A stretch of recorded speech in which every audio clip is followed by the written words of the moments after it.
Mark and Jess have been married 8 years.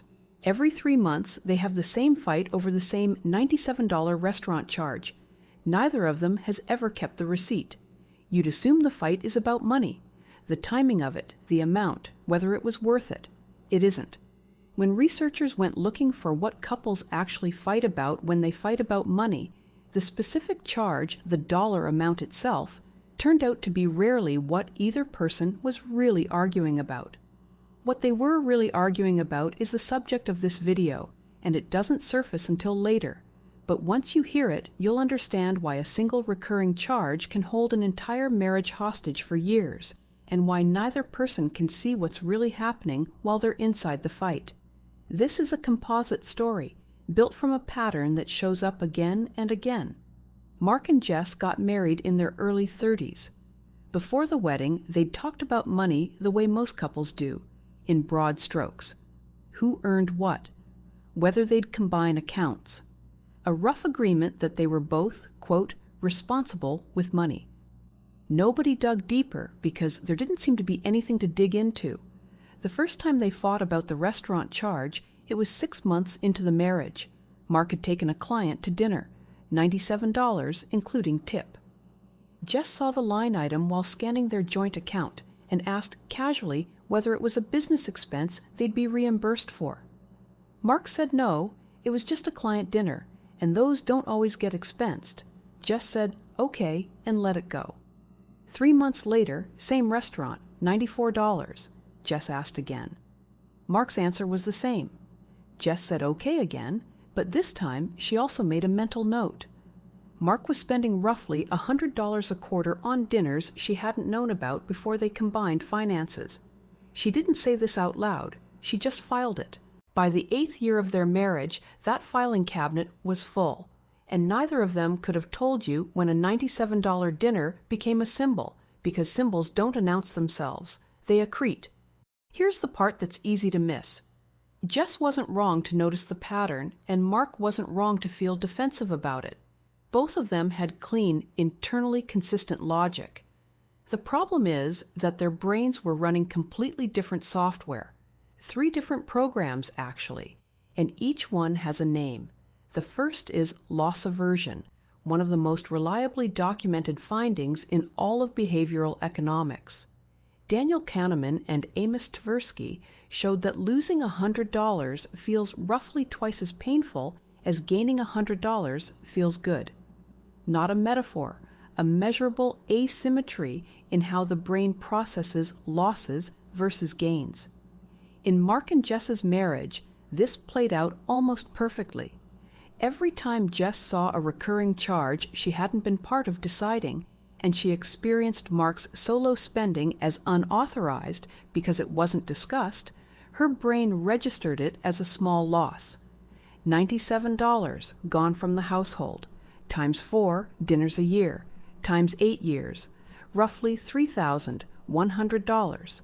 Meanwhile, Mark experienced the same $97 as a non-event. It was a business expense. It advanced his career. It was justified. His brain didn't register a loss at all. It registered a neutral transaction. So what Jess felt wasn't irritation over $97. Because of loss aversion, she was experiencing roughly $200 of psychological pain to Mark's $0 of awareness. And that gap grew every quarter for 8 years, not because either of them was unreasonable, but because loss aversion only activates for the person who perceives the loss. But loss aversion only explains Jess's side. It doesn't explain why Mark couldn't hear her. For that, you need the second program. And this one is harder to spot because it sounds like common sense. It's called mental accounting, the tendency to treat money differently depending on where it came from or what mental category it lives in, even though a dollar is a dollar. Richard Thaler won a Nobel Prize for this work. He found that people consistently violate the basic principle of fungibility, the idea that all money is interchangeable. Mark had sorted his income into buckets. His salary was household money. His bonus was partly his. And client dinners came from a bucket labeled business development, which, in his head, sat outside the household budget entirely. He didn't think he was spending household money on those dinners, because in his mental accounting, he wasn't. Jess had one bucket. Everything that left their joint account was household money, every dollar, regardless of purpose. So when she saw $97 leave the joint account, her mental accounting registered a household expense. Mark's registered a career expense, same $97, different buckets, different fights. This is why the argument never got resolved. They weren't arguing about the money, they were arguing about which ledger column the money belonged in, and neither of them knew the other was using a different ledger. You'd think the fix, then, is just to agree on a system, joint buckets, personal spending allowances, a monthly money date, and those help. But they don't solve the third program, the one that explains why this fight keeps coming back even after you've agreed on the budget.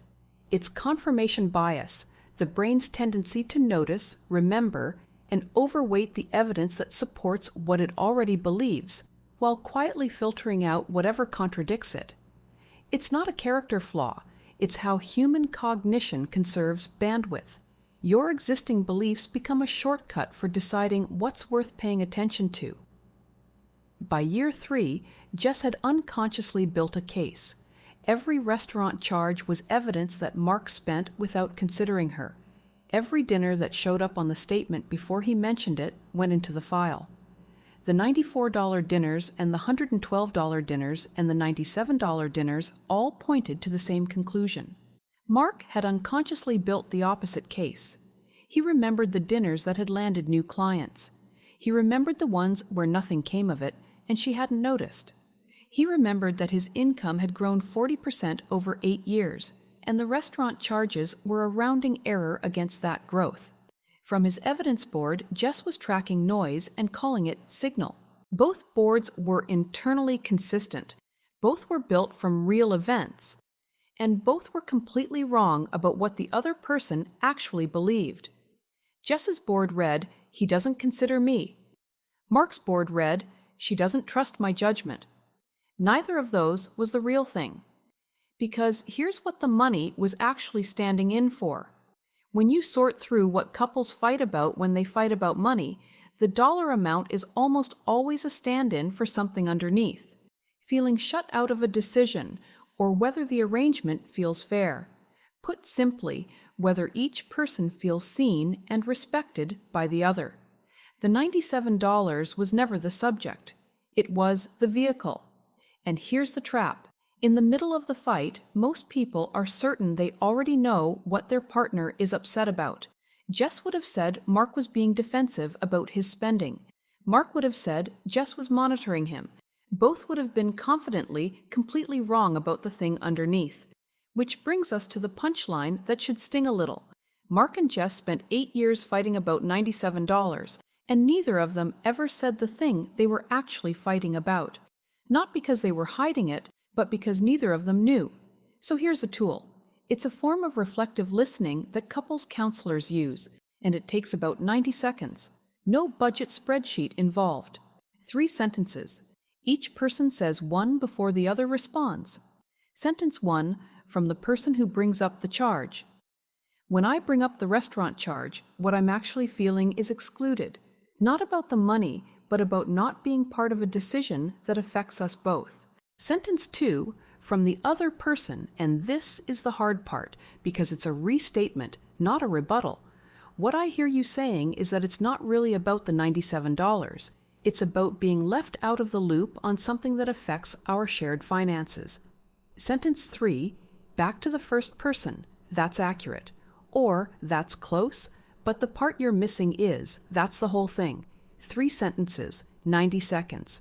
It works because it forces each person to name the thing underneath the money before the argument can recruit loss aversion, mental accounting, and confirmation bias into their corners.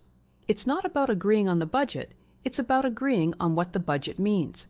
Mark and Jess still don't agree on every restaurant charge, but the fight stopped cycling because the conversation moved from the charge to what the charge stood for. Loss aversion didn't disappear. Jess still feels the $97 more sharply than Mark does. Mental accounting didn't vanish. They still sort money differently. Confirmation bias didn't get cured. The technique works anyway because it doesn't require fixing the biases. It just requires naming them. If you're the partner who brings up the recurring charge, the ask isn't to stop noticing. It's to lead with what the charge means to you, not what it costs. And if you're the partner who feels ambushed by the question, the ask isn't to agree. It's to restate what you heard before you defend what you spent. Most people never get that far. This is for educational and entertainment purposes, not personalized financial or relationship advice. Every couple's financial dynamic is different.